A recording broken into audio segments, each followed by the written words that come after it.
Hey there guys, I'm Dankz564 and this is continuation of our Let's Play of Encased, and yeah, something happened with that artifact. We're like in the middle of this. Oh, look at that, there's like some sort of a... Who's that woman? I don't think I've ever seen her, and she's keep appearing all the time. Okay. Yeah, something weird is going on, that's for sure. Yeah, that's Ronald Steele, that's Clara. Okay, that's our driver, that's the guy that ran away. Aaron Melville, is that the guy from the roadside picnic gas station? I think so, I don't remember though. They're all ethereal. Is it like a dream or what's going on? Let's talk to Ronald first. Greetings. Steele's face, wise, confident, focused as ever, seems to be lit by a screen of an invisible computer. He looks up at you and a smile appears on his lips. Whoa. You. Whoa, this is amusing. I was certain you were dead. He walks up and touches you with his palm, but you feel nothing. Ronald looks disappointed. His uncertain gesture suggests he's feeling nothing, just like you. What was I hoping for anyway?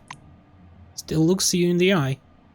Do you know how unreal it is to survive and keep my sanity with all the psychic stress Maelstrom was generating?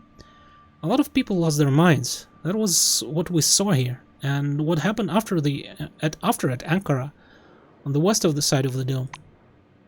He looks you in the eye. You know, I'm locked inside my head right now. From my perspective, it looks like the computer room where Louise locked me in. How ironic. And he disappears. I guess we need to talk to all of them. Clara? Clara is surrounded with white light and mist, her hands clasped in prayer. She reminds you of an angel statue from some reformist church. Seeing you, her expression changes. She crosses herself, mumbling under her breath.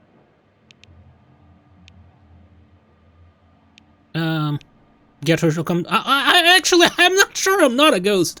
I'm not sure what I am. Does she know anything about what happened? The question puzzles Clara.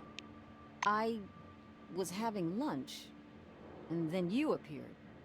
Out of nowhere. She nervously touches the cross hanging from her neck. She steps towards you and kneels. I must repent.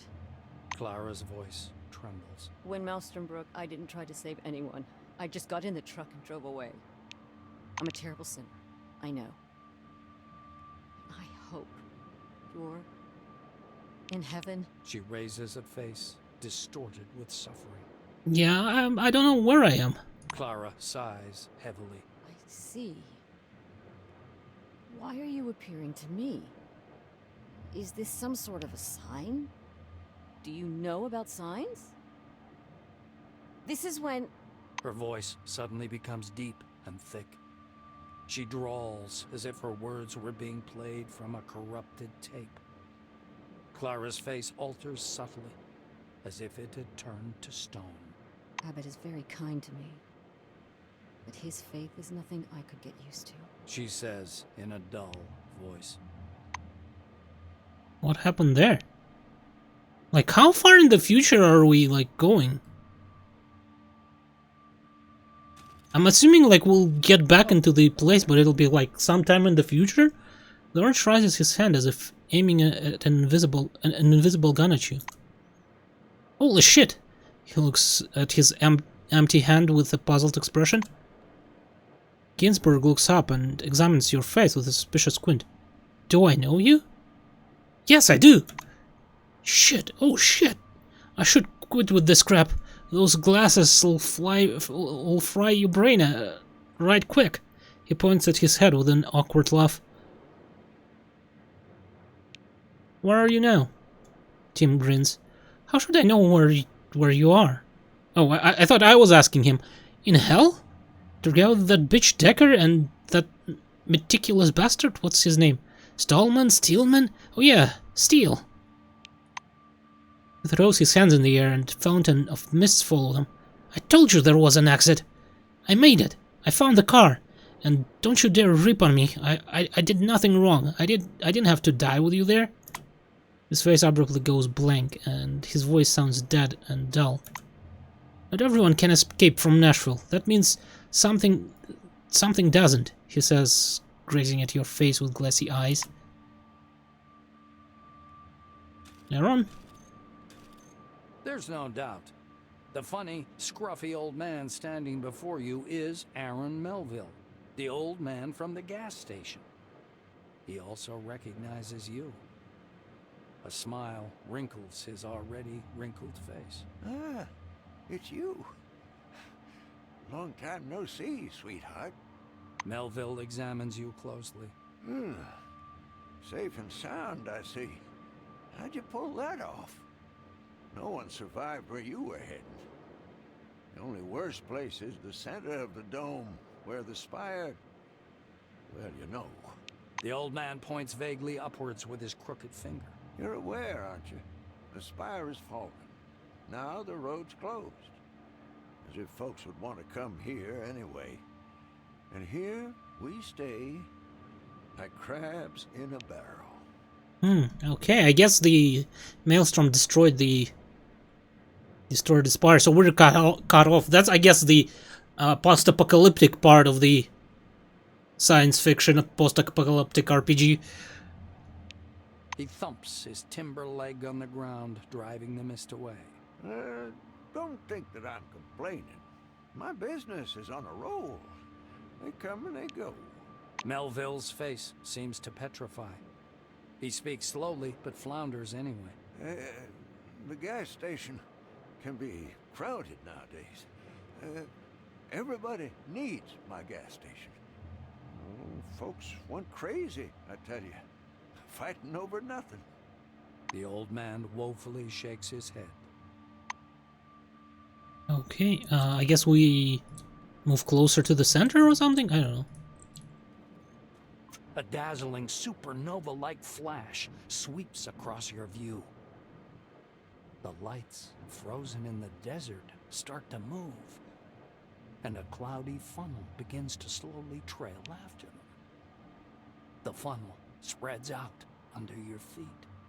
Flickering waves of lights drift northward, driven by the winds of a maelstrom. Not just a maelstrom. Maelstrom. Its shadow covers the west and south of the dome, as if it was extinguishing the lights scattered across the desert. Who this? Bastian van Olden and... Well, Kinsley is the guy that sent us. Who's that guy? Van Olden looks the same as he did during your first meeting. The same shiny glasses with thin rims, an arrogant expression, and a stopwatch clutched in his hands. He's examining a shred of mist hanging in the air. He's so involved in his research that he doesn't notice you at first. Oh, is that the guy from the training, the psionics guy? Meeting your eyes, the scientist instantly darts back. Then he comes up to you and begins to palpate your face, hands, and clothes. Palpate is like, what is it mean? Does it mean touching or like something like that, I guess? His fingers seem to sink in your face. Sebastian van Olden screws up his lips scornfully. Yes, of course. A thought form, like the pink mist, I suppose, or any other similar anomaly, as was to be expected.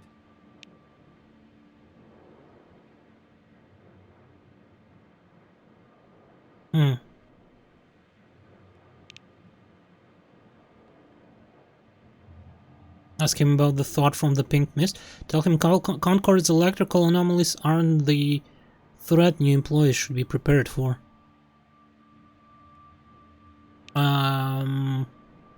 Ask him about the thoughts from the pink mist. The white winces. Have you any grasp of the context? I'm talking about anomalies.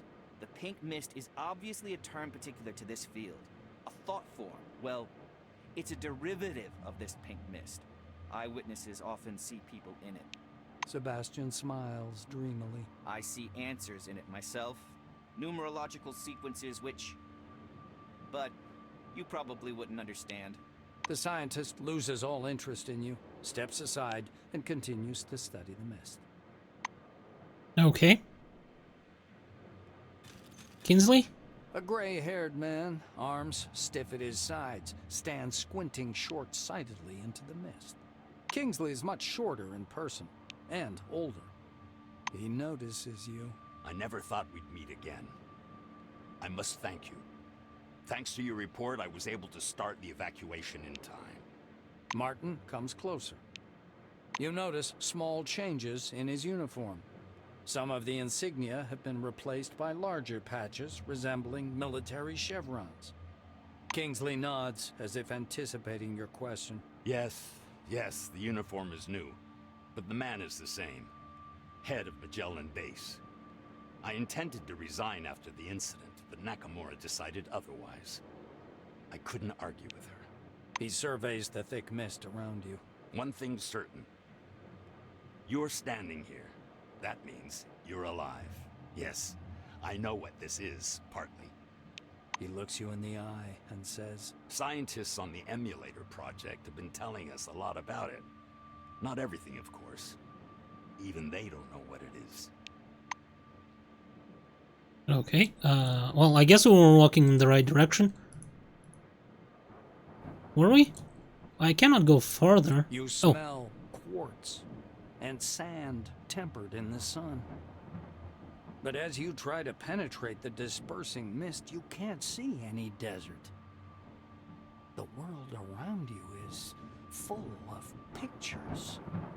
They're floating around like visions in some crystal ball. No, I guess that's what were those pictures with, like, woman and some dude there. A hall covered with carpets. A golden Cronus logo on the wall among wine-red banners. A power plant. A city filled with lights. Mercenaries, soldiers, armored vehicles moving through the cool wasteland in the night. The spire of a temple spire, its searchlight shining into the night sky. White corridors of research complexes. The visions fade one after another until only the last remains. The black silhouette of a strange building towering up from the lighter sand. This picture freezes before your eyes, as if giving sense to everything that came before. Oh, hello there. Victoria Langard, she has some sort of a crown on her. Abbott. Oh, I guess that's new factions that formed, right, or something. This is like Abbott. What's her name? That the religious person was referring to. Let's talk to him. This is Nakamura. That's Kingsley is working for, I guess. I don't know who these people are. Okay, let's talk to the Abbot first. A wizened old man, long and lean as a scarecrow, leans over to examine you with the curiosity of a vulture. His long, yellow-white robes fall down in waves and rustle quietly. His stony black eyes resemble those of a blind man, but their gaze is fixed on you. Such remarkable technology. He says in a low, well-modulated voice. This voice seems to belong to some other person. He smiles, a warm and kindly expression, wildly at odds with the menace in his eyes. Name your price, and I'll buy your design. But be reasonable.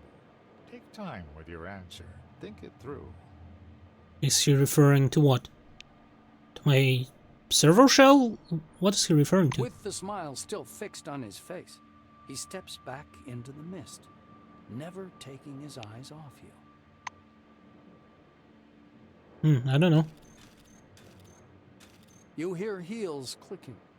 A dark figure appears out of the mist before you. It's a woman. You've never met her, but you feel as though you've seen her face 1,000 times. You even know the sound of her voice, although you have no idea where you could have heard it. She looks at you with surprise. Then she frowns pensively and steps closer. She stands so close you can see multicolored reflections in her bionic eye.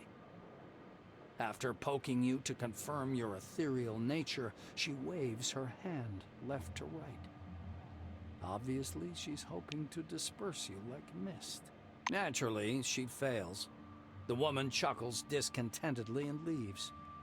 The clicking of her heels fades quickly away. I guess these are the new factions that formed, right? Like this abbot, she's probably like tech faction or something, I don't know. The fuzzy mist, as if whisked with a mixer, looks like slowly dissolving clouds. A short, chubby little man in a camouflage cap and army shirt steps fussily out of the white. He clasps his hands behind his back and stops a few steps away, scanning you with his gaze. Vivid interest flashes in his eyes. He clears his throat. I'm out of jokes about death. Or about Mr. Christ. I'm out of jokes about hallucinations. Although hallucinations under the dome aren't any joke, but an everyday reality. The man circles you. His glance bounces from your face to your uniform to your shoes and back. But you are something else. So, let's see. A pre-war haircut, old-time uniform, clean and pressed. Shoes aren't worn out, just got them. He recites with enthusiasm. He frees his plump palm and carefully touches you with one finger. You are ethereal, but light-tight. You respond to my movements. You are not using an image that's familiar to me. You don't look like anyone I know. And your badge says... He raises himself on tiptoes and fixes his eyes upon your badge. The name. Of course. Of course. The name. He flings his arms about and leaves without even saying goodbye. The mist seems to slam shut behind his back, like a pair of wing doors closing. Okay. Who are you? The fluctuant white slowly settles. A man and a woman stand before you. The woman rolls her eyes discontentedly. Are you serious? Tuesday, I tell you. Wednesday, I tell you. Thursday. How come I always repeat the same thing? I can't sleep without my pills. You're the man. You're responsible for me. The nightstand. The top drawer. There they are. Oh, my pills. Just say pills before we go to sleep. Is that so difficult, Johan? She pushes him lightly on the shoulder. The man nods automatically, lost in thought. The woman clasps her hands in front of her chest. She's boiling with frustration. I can't depend on you, can I? I haven't been able to relax in years because I have to control the situation for both of us. Johan! Hello! My pills! P-I-L-L-S! Her shouts break through the man's pondering. He comes to his senses and stares at you in surprise. Then he turns to face his companion. Olivia, don't shout. Make a habit of putting your pills on your pillow. Anyway, this isn't about the pills. Olivia falters and points her finger at you. And what is this? Or who is this? Mind telling me, without the never-ending riddles, Johan? Just tell me. Johan gives you an appraising look. Is it Maelstrom? Abbott's trying out a new device? I don't know, darling. Now, be so kind to take these goddamn pills since you remembered. And if you must yell to it quietly, I have a migraine.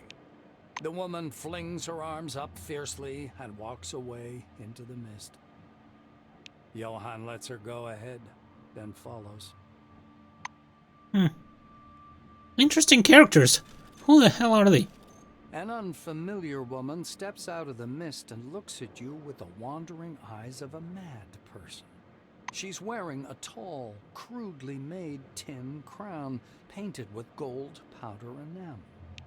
She smiles, although on her, this expression is more like an evil grin. She begins to prowl around you in a circle, wary eyes locked on your face. some sort of a raider queen or something? While circling around you, she steps into the mist and stops in place, a vague, distant silhouette. The mist fades away. You see a short, dark-skinned man with a grim face. He's wearing a brightly colored turban. You take a step towards him, and he strides forward as if to block your way. The ends justify the means, don't they? Have your scientists nothing better to do, Kimiko? He asks, looking upward. The stranger raises his hand, forcing you to stop. He looks up again. We have to be like the Soviet Union and Germany in the late 1930s. Mutual favors, mutual limits, parity. We've always worked on such terms. As he finishes speaking, his lips stop. The man in the turban keeps standing there, a lean figure looking angrily upward. Okay, I guess we'll move forward.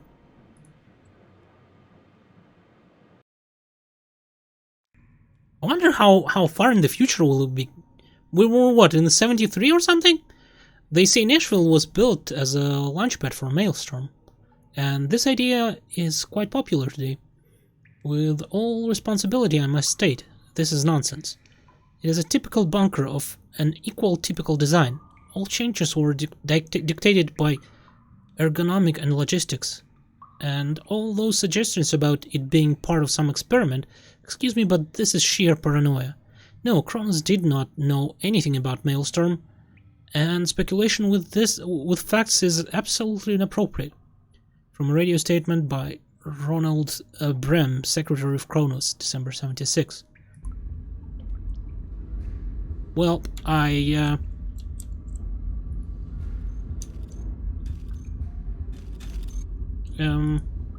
guess that's a thing now.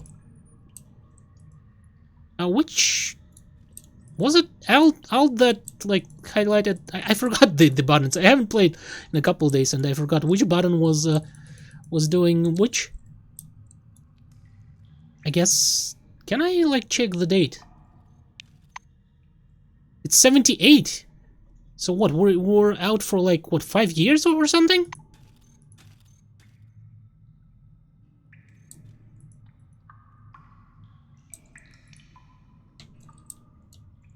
I guess so. Can we go through here? Where should we go? Huh. Apparently not here. I'm guessing right over there, huh?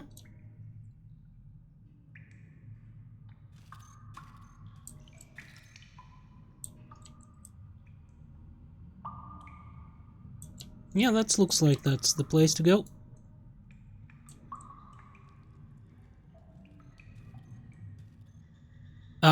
Cannot use while... Oh, come on! Really? Damn it.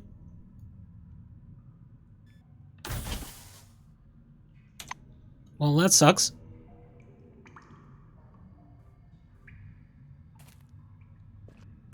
I guess I can sell all the stuff I have somewhere soon. Because minus 22 initiative, that's hard. The board of directors believes in the bright future. Oh, you know what? Why there was that my crate in the what do you call it? In roadside picnic gas station? Is because that will be my base, probably. The board of directors believes in the bright future of C-12 facility. According to the calculations of the analytical department, the relic production at the facility will increase 700% by 1979. It is obvious that by this moment, the Nashville base will no longer be able to satisfy housing demand for all the employees, so we are already building a modern residential complex for 3,800 people. Construction of this main building, a skyscraper with observation deck, is almost completed. The first apartment will be ready by the 1976. Oh, probably it wasn't 73. It was something like... I don't remember. Light. I'll need to check it. Bright light. You shield your face with your hand. After the darkness of the cave, it feels like broken glass rubbed into your eyes. You slowly spread your fingers. At first, you can't see anything, only a blind whiteness. Gradually, The pulsating light resolves into the outlines of a red rock and a tall white structure at its foot. The screen on your Kairos blinks.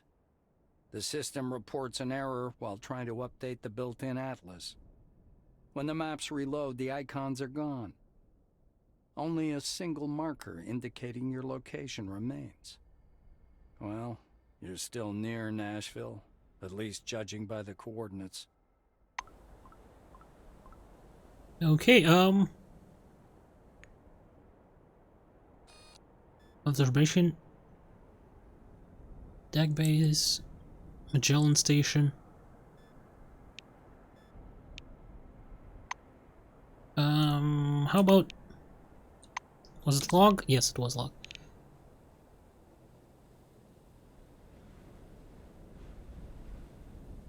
Is it, you woke up from the stasis and climbed out of the cave near Nashville. Pile of papers, White Wing employee. Oh, there's a car here. I wonder if I can fix it. By the way, do I have any, like, what's my... No. About 2k from level? Well, let's search through trash. I mean, we're encumbered anyway, so... Empty bottle, plastics... Sure.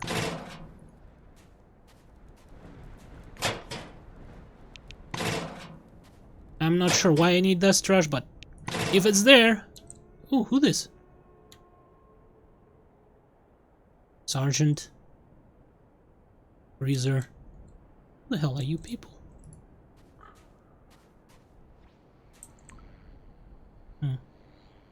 Modern project emulators. Okay. You know what I need to do? I need to put every... can I put some... Currently deployed to the danger zone must leave. Encouraged to seek asylum. The city is far enough from... Okay, I guess it's coming from the Our car. scientists and security specialists. You lean closer to the radio embedded in the car console. The emergency message is now coming through louder, but not any clearer. However, you could try to adjust frequency. Okay. You rotate the controller, the emergency message is now coming through loud and clear. Attention, this is not a drill. In this area affected by the Maelstrom mega anomaly, scenario 6C is currently taking place.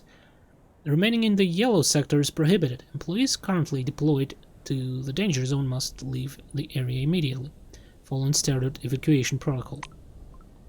All new committee citizens are encouraged to seek asylum. The city is far enough from the yellow sector to be considered safe under the current conditions.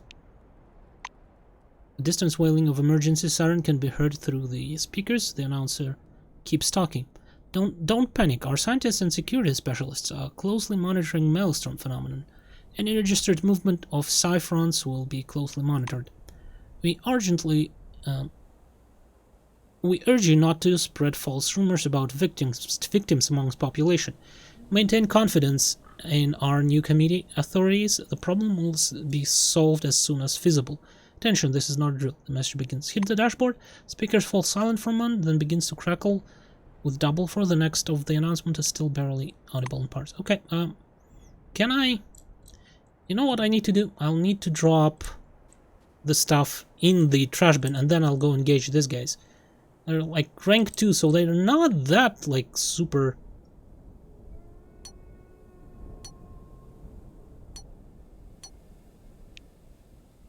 Friends for all.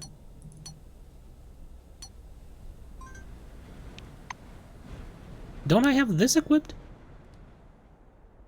Probably have this equipped.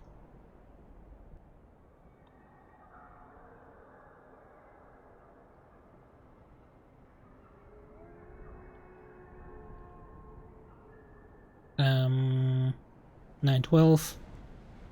Oh, right, this one was equipped. Okay.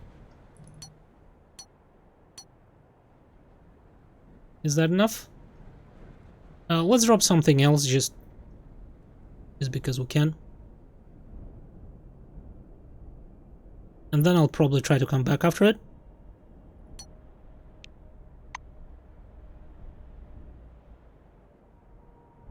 I guess that's good enough. Yeah, it was. Good. Sort by weight. Or by price, sort by date, sort by size. I guess sort by weight is fine. First you go there. Okay. I think I'll make a cut here, and then in the next episode we'll try to clear this area, whatever it is, and see what we can see here. It's a pretty big area, so there must be something here. I'm assuming it's part of Nashville, right? So it would be interesting to see what we can see here. So, thank you guys for watching. Hopefully you enjoyed it, and goodbye.